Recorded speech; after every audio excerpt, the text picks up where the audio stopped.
Hey everyone, my name is Annie. I'm 15 years old. About 3 years ago, I found out that my mom was not actually my mother. Turns out she kidnapped me from the hospital. My life was turned upside down. They wanted to change my name. I can't get used to my new family. I'm so unhappy and I have no one to talk to about these things. Let me tell you everything from the beginning. To make sure that you don't get confused about who's who, I'll refer to the woman who brought me up as my fake mom. The woman who gave birth to me and who I'm living with now, I'll call my real mom. I was 12 when I learned this terrible truth about my life. I was in school and I was called to the principal's office. There was a policeman and 2 women waiting for me there. One of them was a psychologist and the other was a social worker. Apparently, you need a psychologist there when telling kids about stuff like this. The social worker was going to take care of me until I was taken to my new family. They told me about what happened very simply.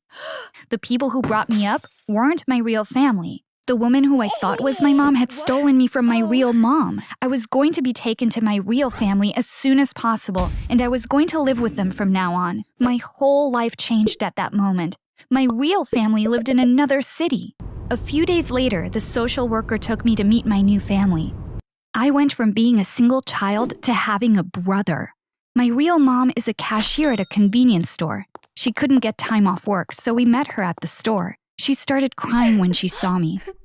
My real dad is a construction worker. He's often out of town for work. I met him when he came home for the weekend. But they were complete strangers to me. When the truth came out, my fake mom was taken into custody at work.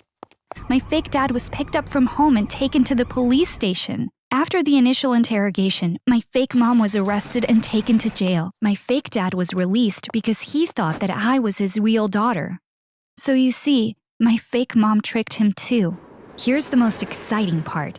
I'll tell you about how I got kidnapped. My fake mom had to confess to everything and describe every detail of how she kidnapped me during her trial. 15 years ago, my real mom felt labor pains when she was getting ready to go to work. They didn't have a lot of money back then, just like now. So she had to go to work even when she was 9 months pregnant. When she got to the hospital, they said it was too early to take her into the delivery room, but they didn't send her home either. They made her wait in her room until her contractions became regular. A while later, a nurse came into her room. After a short conversation, the nurse asked my real mom where the father is.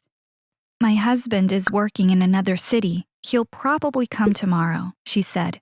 You guessed it, right? That woman wasn't really a nurse. She was my fake mom, dressed as a nurse on the hunt for a baby. In court, she explained that she stole the nurse's uniform from the hospital's laundry room. She had short hair back then, but she wore a wig to disguise herself. Since it was a large hospital, it was easy for her to walk around pretending to be a nurse. She approached pregnant women to figure out whether or not they were alone. They took my real mom to the delivery room shortly after. I was born 20 minutes after 12. Then they brought my real mom back to the same room. Once she had rested, they brought the baby, meaning me, into the room to be nursed for the first time. A nurse who was an expert on breastfeeding gave my real mom a quick intro, then left my mom alone with me. Half an hour later, my fake mom came into the room still wearing her nurse outfit. She asked my real mom if she had breastfed the baby. My real mom said she did as much as she could. I had an identification bracelet on my wrist. My fake mom said, "The baby will get her first vaccinations. In the meantime, why don't you get some sleep?" She didn't want my real mom to get suspicious. "What will you name her? The bracelet only has your name on it. Let's put the baby's name on the bracelet too," said my fake mom. My real mom said they were going to name me Crystal. My fake mom took me and left. She had stashed a large bag in the bathroom nearby. She went straight there and put me inside the bag, threw away the nurse's uniform and the wig, and just walked out of the hospital through the front door. I started crying and screaming. She thought she'd attract attention if she took a taxi or a bus, so she walked all the way home, which took about 5 or 6 hours. So why did my fake mom do something like this? Even though it doesn't excuse it, there is a tragic story behind what she did. My fake mom and my fake dad weren't getting along at the time. My fake dad wanted a divorce. My fake mom got pregnant, even though she didn't want to, just to save her marriage. She thought her husband would not leave her alone with a baby. As it turned out, he still left her. However, because of the pregnancy, he didn't file for divorce. So she got excited, thinking, when the baby is born and he sees it and holds it, he'll melt and come back home. So she went to the hospital the moment she felt contractions, but the doctor said that the baby was no longer alive. She was devastated because she felt that she not only lost her baby, but also her husband. In that state of mind, she came up with the devious plan to steal someone else's baby and make it her own. She knew she couldn't do it at the same hospital because it was too small. After a while, she started visiting the city's largest hospital, which is where she stole me from. After she brought me home, she waited a few days before telling anyone. Finally, she told her mom, my fake grandmother, and then her husband, my fake father, that she gave birth. Obviously, nobody thought that I could have been a stolen baby. When my fake dad saw me, he fell in love with me right away, and he moved back home and got back together with my fake mom the next day. I'm sure many of you are really curious. Even though I have mixed feelings, I still love both of them. They are the ones who brought me up, gave me the best of everything, and made me feel loved all the time. My fake mom is a public relations director, and my fake dad is a software engineer. We were doing really well financially. We had a beautiful home, and I went to a really good private school. But more importantly, we were a happy family. We have such wonderful memories together. Both my fake dad and my fake mom are amazing people. I miss them and our old days so much. My real mom is not to blame, of course. Somebody stole her baby and she had to live with that pain all these years. But even if she is my real mom, she is still a total stranger to me. I try to be nice to her, but I can't say that we're getting along very well. Once we started living together, she started calling me by the name she had given me. Good morning, Crystal. How are you, Crystal? What would you like to eat, Crystal? At first, I didn't say anything, but my name is Annie. I love my name, and I definitely do not want to change it. Finally, I had to tell her that. I understand you, but I don't think I can get used to another name, I said. She was really sad. I don't want to call you by the name a kidnapper gave you. What are we going to do? She asked. She was right. This was just another problem with no solution. We've been living together for 3 years now. My brother and my real dad call me Annie, but my real mom can only call me dear or sweetheart. She avoids saying my name. I feel like my new family and I come from different worlds. We are so different that when I got to know them, I began to think that there's no way I could be their child. But they had done a DNA test for the court, which proved that they are actually my real parents. Hold on, I don't think I told you how this all came out. That part of the story is also a bit tragic. It was my fake mom's own mother who told the truth to the police. My fake mom and her mother never got along. Honestly, I don't really like her because she has always been sneaky. One day, when I was a baby, she came to visit and came across the identification bracelet from the hospital. It had my real mom's name on it, so she got suspicious but didn't say anything at the time. She went to the hospital and did some research to find out what had happened. That's how she learned that my fake mom had lost her baby. She is so evil that she kept this to herself all this time, but used it against my fake mom years later. My fake grandmother had been living in a nursing home for some time, and she wasn't happy about it. When my fake mom went to visit her, she said she hated it there and told her that she wanted to live with her.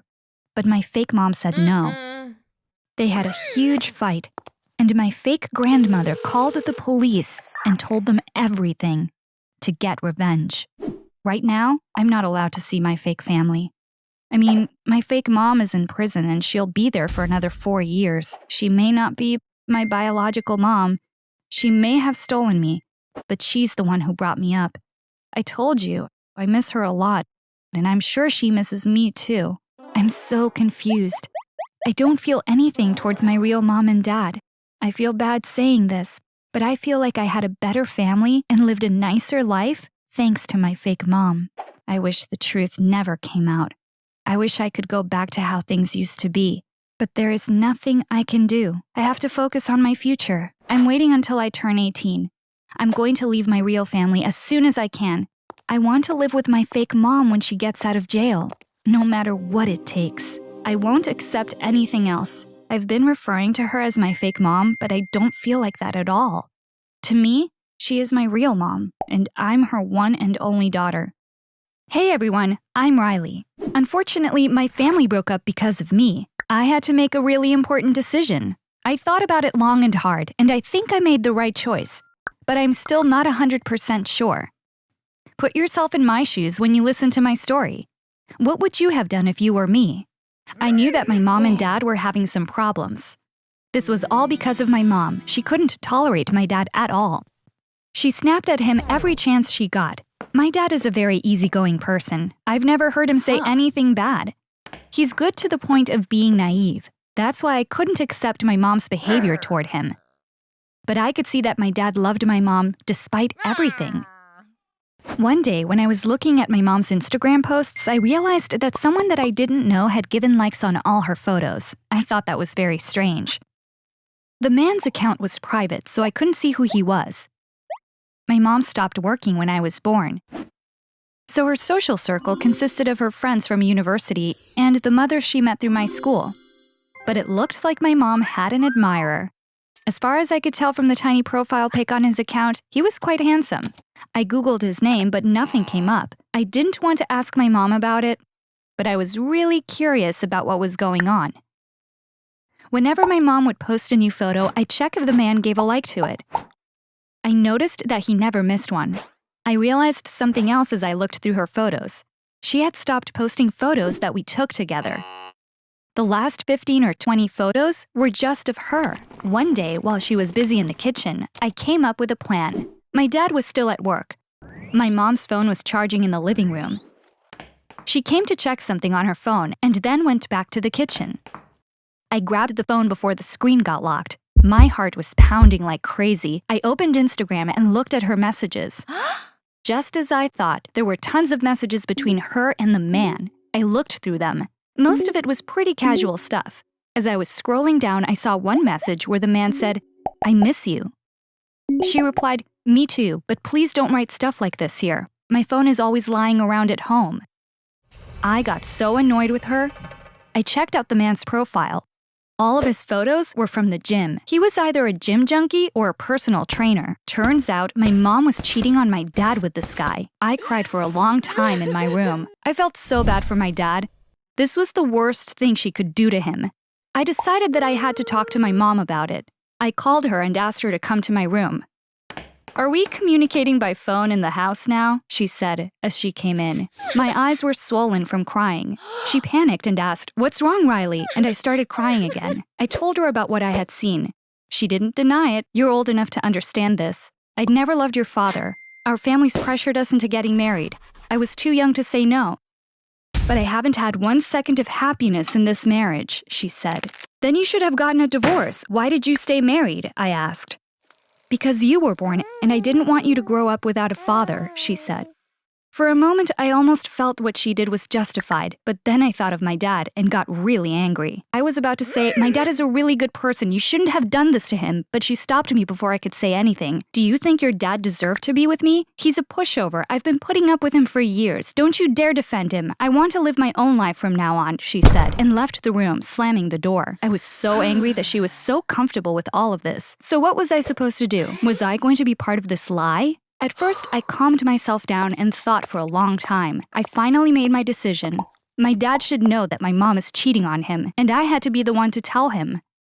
I'm going to tell you this part really quickly because even remembering that night hurt me. In short, when my dad came home, I asked him to come to my room, and I told him about the messages and the conversation I had with my mom. He was shocked. His face went red. His eyes watered. As usual, he acted so nicely. "Perhaps you misunderstood. Let me talk to your mom," he said. He came back quickly. "Riley, your mom is gone," he said really sadly. He gave me a note he was holding in his hands. It said, "I didn't want to leave like this, but I'm still really happy that I left." My mom knew that I would tell my dad everything when I called him to my room. While we were talking, she quickly packed some clothes in a suitcase and left her husband and daughter. You can imagine what happened after that. Our life completely changed. My dad tried hiding it, but I could tell that he was having a really hard time. I, on the other hand, kept on wondering, did I do the right thing by telling him? But what else was I going to do? Pretend like I didn't know my mom was cheating on him? My dad must have felt that I was struggling because one night at dinner he said, "Riley, you did the right thing. And your mom did the right thing by leaving. Neither of you had another choice." I felt relieved after he said this. "So what happens now?" I asked. He smiled. "We'll clear the table," he said. I knew what he meant. We were going to move on with our lives. We didn't have another choice. Days were going by really fast. I was aware of my mom's absence, but it was really odd that I didn't miss her at all. Every time I thought of her, I just felt empty inside. She had abandoned me. "I want to live my own life from now on," she had said. She had preferred another life and another person to me. One evening, something unexpected happened. My phone rang, and it was my mom. I wasn't sure if I should pick up. Why was she calling me? Did she regret leaving? I decided to answer the phone. She sounded really sad. "Riley, sweetheart, I miss you so much. Can I see you tomorrow? There is something really important I want to talk to you about," she said. I felt like I missed her too, but I didn't want to admit it. I turned ice cold and said, "No, you can't, because I don't want to see you," and hung up the phone. I was really nervous, though. Had I done the right thing? What was so important that she had to tell me? Should I tell my dad that mom had called? I went to bed with these on my mind. I was so confused the entire week. I was glad that my mom was sad and that she missed me. But if that was the life she wanted, why did she miss me? I didn't say anything to my dad. We had settled into our new life and everything was calm. I knew he was thinking of my mom all the time, but I didn't want to stir things up again. That Saturday, I woke up really late. It was almost noon. I grabbed my phone and looked at my messages. There was a message from a number I didn't know. I couldn't believe my eyes. "Riley, please help me. Come here with your dad and save me. I'm sending this message from someone else's phone. I'm going to delete it now. Please show your dad the location I sent." I read the whole thing again. Yes, this was definitely Mom. I checked the location. It was about 3 to 4 miles away from our house. What had happened? Who were we going to save her from? I ran to my dad and showed him the message. He panicked. "Are we going to go?" I asked. He said, "What kind of question is that? We have to go and at least see what's going on." When we were in the car, I noticed my hands were all sweaty. I was scared, but at the same time excited that I was going to see my mom. I was also really curious about what we were going to find. After driving for a while, we finally got there. It was a tall building. I counted the floors from the car. There were 8. Was my mom on one of them? How many apartments were there on each floor? Why hadn't she written the whole address? Maybe she didn't know. Maybe she was brought here by force. Whose phone did she text from? Where was her own phone? I was asking my dad all these questions. He was nodding and looking at the entrance of the building, clearly worried. Just then, a man came out and I recognized him right away. It was the man that my mom had left us for. One look at him and you could tell that he spent his whole life at the gym. I said, "That's him," and my dad knew what I meant. He was holding onto the steering wheel with such force that I wondered how we'd get back home if it broke. In a desperate voice, he said, "This is beyond us. We need to call the police." The police arrived shortly. We told them what we knew. They entered the building and checked each apartment one by one. They found my mom in a small apartment on the 6th floor. When they brought her out, she ran to us right away. She was so happy and wanted to hug me. I felt bad for her, so I let her hug me, but I didn't hug her back. We learned about what happened as my mom was talking to the police. The man brought her to this apartment. She thought he lived there, but she found out that the apartment was rented out daily. Apparently, he was married. When she found out, she wanted to leave, but he wouldn't let her. He took away my mom's phone. He'd lock the door when he was going out. My mom sent the message from his phone when he was sleeping. The police asked, "Why didn't you contact us instead of your daughter?" My mom mumbled something but didn't give a coherent answer. I'll tell you why she didn't call the police. She wanted to use this situation to make things up with us. If she had called the police, they would have saved her, but we wouldn't have known about it. She contacted me because she wanted us to witness everything and see her as the victim.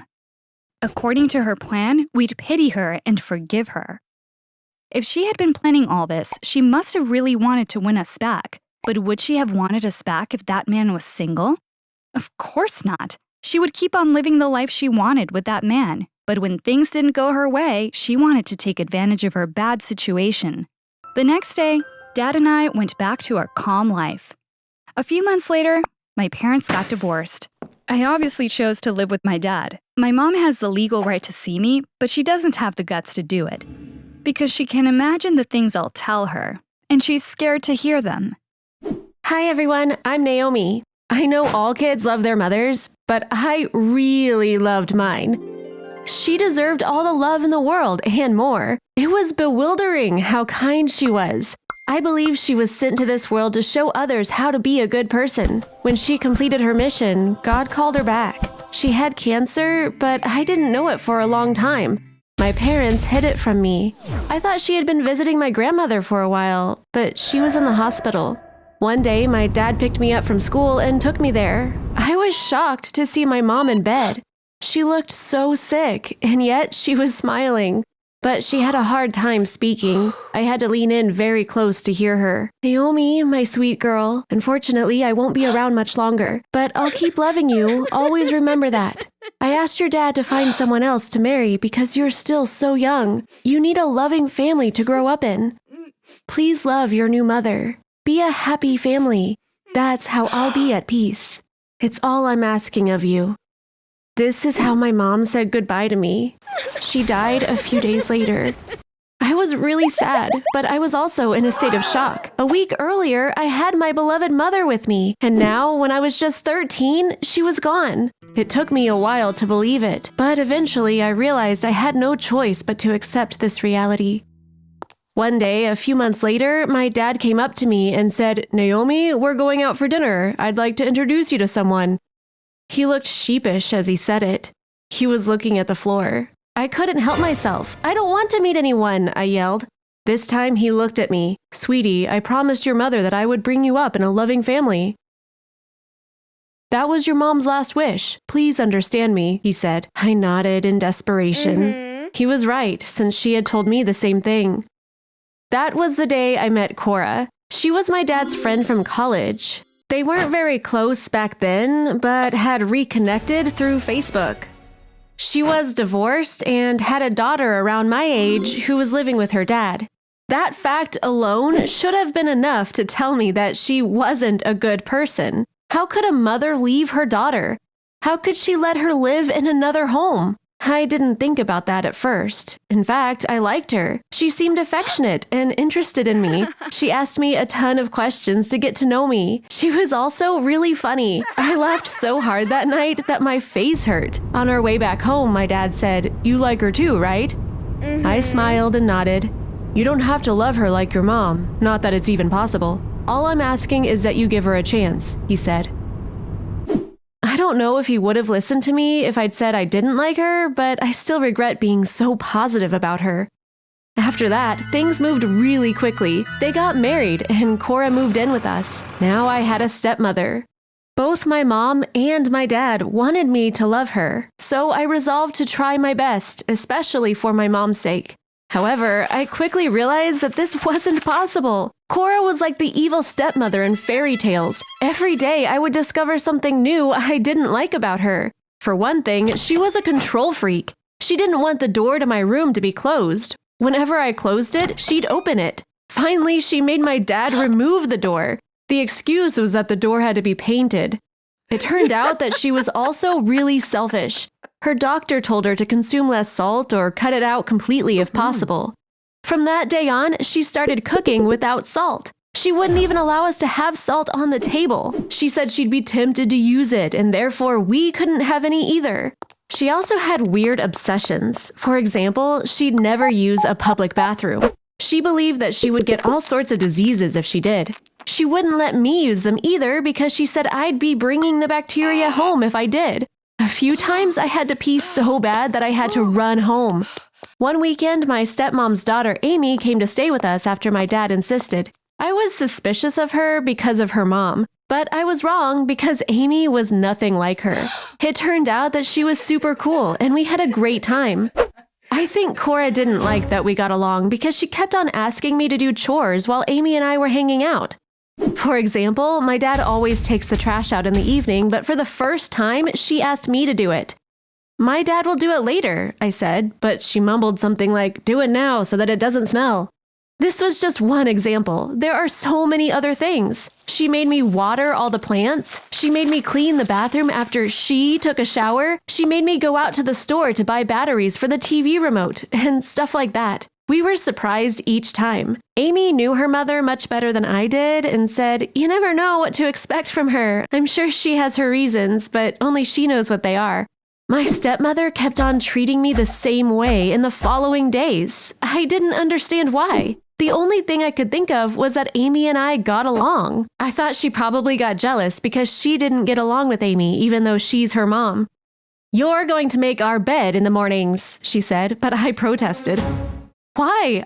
I already make my own bed, I said. You need to learn to do housework. You'll need these skills later, she said, clearly making up an excuse. She was now making me take out the trash every day too. Even though we had someone coming to clean the house twice a week, she still made me vacuum everywhere, dust the furniture, and clean the floors after school. I couldn't say no because she always came up with weird excuses and didn't stop talking until I did. Sometimes I'd do what she asked just to shut her up.